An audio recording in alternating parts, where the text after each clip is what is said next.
Hi, I'm Will. I'm a wildlife photographer based in South Africa, and this is a field review of the Canon 100-400 f 4.5 to 5.6 L IS USM Mark II.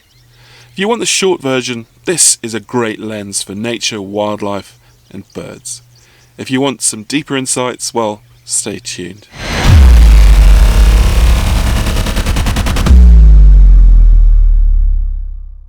I've had a lot of trouble today making this video about the Canon 100-400. It's been a bit of a nightmare because I'm out here in the middle of nowhere and Manuel, my 30-year-old Land Rover, has decided that he's got an electrical fault today and doesn't want to start. So I've had to park on a slight rise and I'm hoping I can push the car down towards the lake in front of me and start it before it gets there. Fingers crossed. The 100-400 Mark II was released in 2014, so I'm really late to this party. But at least I haven't borrowed the lens to review over a weekend. I've been using it for years and years. The Canon 100-400 Mark II has some stiff competition, not least amongst its own stablemates. We've got the 400 f5.6 Prime, that venerable lens without image stabilization. We've got the 400 f4DO and the 400 f2.8. Admittedly, the last two significantly more expensive. However, amongst the competitors, we've got the Nikon 200-500, the Sony 200-600, the Tamron 150-600, and the Sigma 150-600. Is the Canon still relevant out here in 2020? The Canon is one of the original lenses that kicked off this super zoom craze that we're in at the moment, with the various 200-600s and 150-600s out there. And it's designed to sit beautifully on the venerable but still fantastic APS-C sensor 7D Mark II. So why do I use it? Well, number one, it is sharp as hell. I shoot the 400-2.8, which admittedly is a sharp lens as well, but the Canon 100-400 is very, very sharp. And even when you put a 1.4 teleconverter on, it's still sharp at f8, wide open. You can't say that about many lenses. It's important when you've got light challenges like we do today with this overcast to have a lens that is sharp at its widest aperture. The second reason I love this lens is the autofocus. It's fast and it's accurate, but most importantly for me, it's reliable. This thing locks on. That's what I need. I need to be sure when I've got a unique moment with unique sightings and wildlife that I can nail that shot. I need to be certain, and the AF is a really important feature for my use of this lens. The image stabilization on the 100-400 is really useful. I'm coming from a place where I used to shoot unstabilized lenses like the Sigma 300-800 and the 400 f5.6 Prime from Canon. And having that stabilization has not only allowed me to shoot in lower light conditions like today, but it also helps me with my video because stabilization at 400mm is crucial. That lens magnifies every little move you make, especially in a vehicle with other people in it, where you can't control them. The other thing that I've noticed is modern camera bodies are only getting more and more sophisticated and with greater and greater pixel densities on their sensors. And these image stabilized lenses fare better on those styles of cameras. Another reason I love this lens is that it's built like a tank. I'm not joking. This thing is, you could hurt someone with it. And I can't tell you the number of times that I've had to brake suddenly for a sighting and my whole camera and lens setup is smashed into the dashboard. And this lens and this camera, these Canon cameras, have stood up to it beautifully. It's weather sealed, it doesn't ingest dust like the old model, it can withstand a spattering from rain, it can handle a heavy duty safari where it's thrown in light aircraft, thrown in Land Rovers, pulled out of bags, put back into bags, sits in the sun for long periods of time.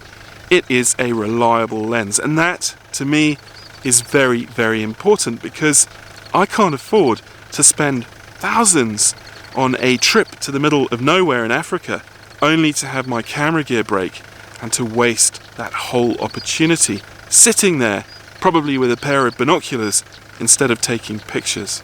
It really will not do. The fifth thing I really like about this lens is the form factor. It's small, it's compact, it's easy to hold, it's not too heavy. It fits in a bag really easily, so I can go pretty much anywhere with this thing when I can't with my big 400 f2.8. It's got an incredible focal range, especially when you put the 1.4 teleconverter on. It becomes a 560mm f8.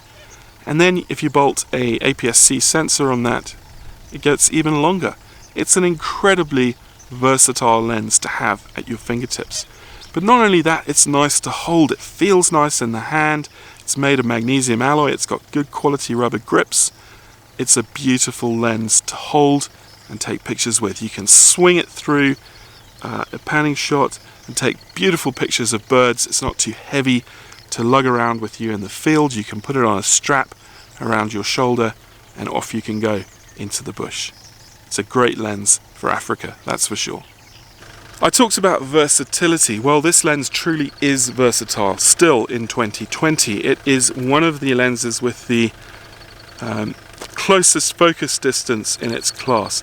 I can photograph my toe standing upright here and at 400mm. I can't do that with, I don't think I can do that with any other telephoto zoom lens on the market today. The closest focus distance of the Canon 100-400 is 98 centimeters, which is fantastic. I can use it pretty much like I use a macro lens. It doesn't have the one-to-one magnification, but it gets pretty damn close, especially at 400mm. I can zoom right in to anything that I'm looking at. I can be far enough away that I don't disturb it, but close enough that I get all of that detail in the shot. So what don't I like about the Canon 100-400? There's two things. The first thing I don't like, it's common to many of the zooms in this class, is the variable aperture. I don't like variable aperture lenses. I'm a bit of a snob like that. And the reason I don't like it is because the aperture changes depending on zoom length. And that can ruin a shot because you might be zoomed out and you might be at f4.5 and then zoom in right into a close-up and you'll be at f5.6 or 6.3 or 7.1 with some of the competition. And the problem with that is not necessarily the aperture. The problem is that if I'm in manual mode, the exposure will have changed during that zoom. You have to know that the thing is going to change exposure as you're zooming. That's a problem for me. I prefer a constant aperture as a result. The way I get around it with this lens is just always to use it at f5.6. I set the aperture and then I don't have that problem. Fine. The other thing I'm not that keen about on the Canon lens is the 100mm low end of the focal range. And I don't like it because it tends to be a little bit long for my shooting. I'd prefer something like a 70. I found the 70-300 LIS a really nice lens.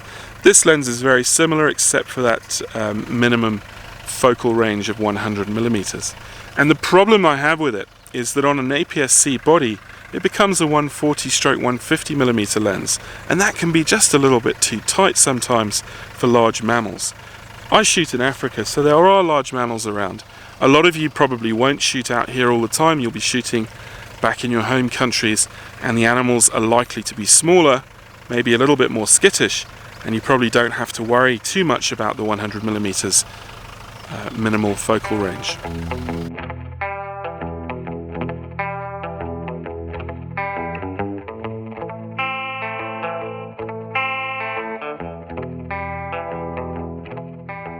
Let's talk specifications, shall we? Or at least a few of them. This lens has a 77mm filter thread, which is pretty much standard across the range. There's only one real bigger one in the Canon range, in the 82, and most L glass is 77mm. And in fact, a lot of other glass is 77mm. For instance, the Mamiya RB and RZ system, an old film system, is also 77mm. That means that my filters are interchangeable between systems and between lenses, and that saves a lot of money. Typically, L glass from Canon is around 77mm, Not always, but most of the time. Now, it's got a detachable lens hood, quite a deep hood, and a locking button on that hood. So you can lock it in place, and quite thoughtfully, for anybody who needs it for polarizers or variable neutral density filters, there's a slot here that you can move up and down in the lens hood so that you can get your finger in there to twiddle the filter. And that's vital if you're a videographer, let's say, and you're trying to use the camera and the light changes, and you need to just change that variable neutral density filter to either be darker or lighter. You can do it by putting your finger in like that. And the same is true for a polarizer for the rest of us normal photographers. The lens has also got a detachable lens foot. I don't really use that, but you basically just unscrew it here and take it off. I guess it's useful if you don't want this hanging around hooking on things. The thing I do use a lot is the lens collar, and I can roll up to a sighting, an animal sighting, and the car might not be level. And what I find is I can just gently unscrew this, level up the camera, and then I've got a nice level platform for any panning I want to do, or just to keep the horizon straight. So that's a really useful feature. You can probably see here also there are 4 sliders on the side of the barrel. The top slider is for focus limits, and we've already talked about the close focus limit of 98 centimeters on this lens. If you're sitting in a hide like I am at the moment, and the closest anything's going to get to you is 3 or 4 meters away, you can slide this onto the other setting, which is 3 meters to full. So that's from 3 meters to infinity. And what that'll do is increase the focus speed and accuracy over that range by ignoring the closer stuff. There isn't going to be anything closer for me here, so a good setting for me would be 3 meters to full in this instance. The next one down is just a simple AF/MF, so this is autofocus or manual focus. I use that a lot for video because I don't want it to focus during video. So you can just slide it, and it's really nicely positioned. You can just slide it with your thumb to the off position. The third slider switch is the stabilizer on or off. Again, you can slide it easily with your thumb, and you may want to turn it off, for instance, if the camera's locked down on a tripod, or if you're shooting at a really high shutter speed. There's some evidence to say that if you are doing that, you can get better results with the stabilizer off. Those are hardy-dars, by the way, the loudest bird in Africa. Finally, the last button or slider switch is the stabilizer mode. There's 3 modes. The first mode is for just general use, where you might have to stabilize in the vertical and the horizontal. Really useful for video handheld. The second mode is 2, which is a panning motion. So this helps you take those panning shots of wildlife and birds flying across the landscape. And you can also potentially use that on a tripod where you swing the camera as well. The third mode is to stop the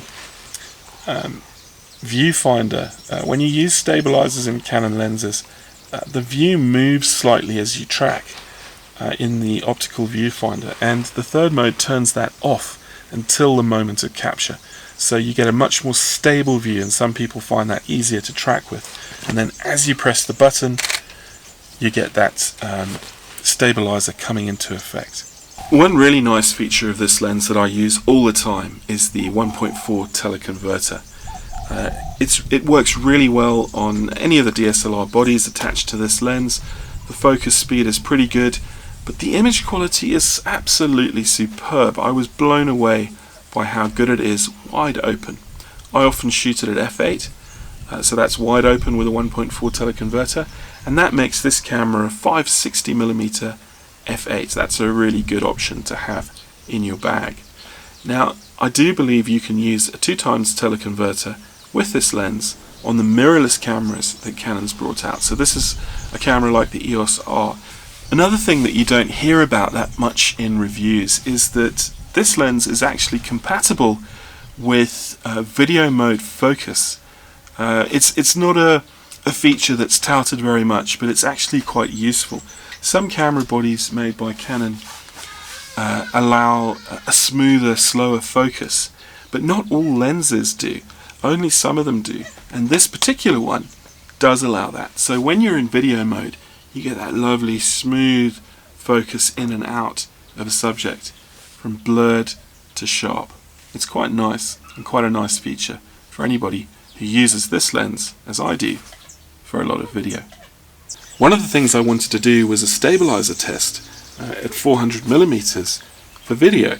So I'm going to test the video panning from left to right, 400mm, with the stabilizer on, and then with the stabilizer off. And I promise you, I'm going to do my best to hold my breath and make this a nice smooth panning shot handheld.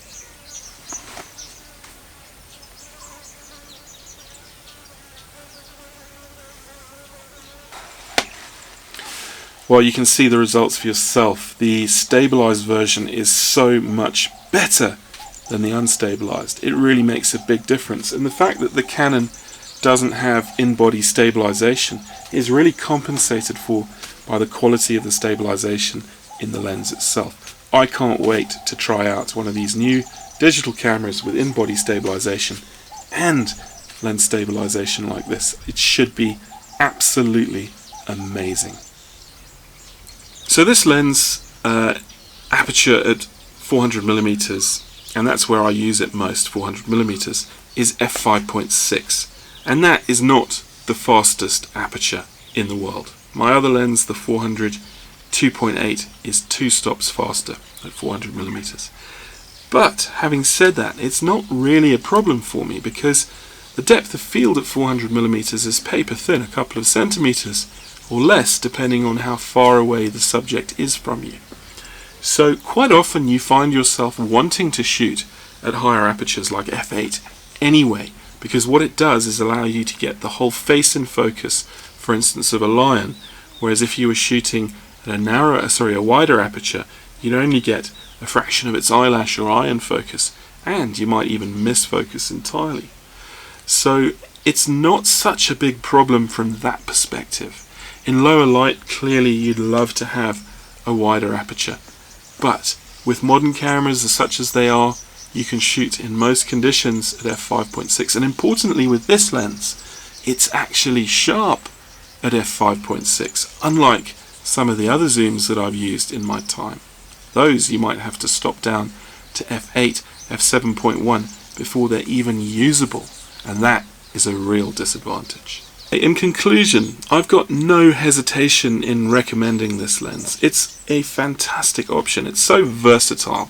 You can use it for wildlife and birds, small birds with the 1.4 teleconverter, even smaller birds perhaps with the EOS R and the 2x teleconverter. You can use it for large mammals by zooming out to 100mm, which is awesome in Africa because we have this diversity of species that makes it very improbable that we'll go out on one outing and only shoot one type of animal. We'll shoot from the very small to the massive, all on the same day. And that is really useful for me personally. And the other thing that I really love about it is its close-up and macro capability. It's got the ability to photograph insects and flowers, which I also see out on safari. So I can take one lens with me in a light aircraft to a remote destination, travel really light. I might pack a wide angle like a 24-70 as my other lens, and I'm covered. I can do astro, I can do close-up and macro, I can do birds, and I can do big mammals. It's a fantastic tool to have in one's kit.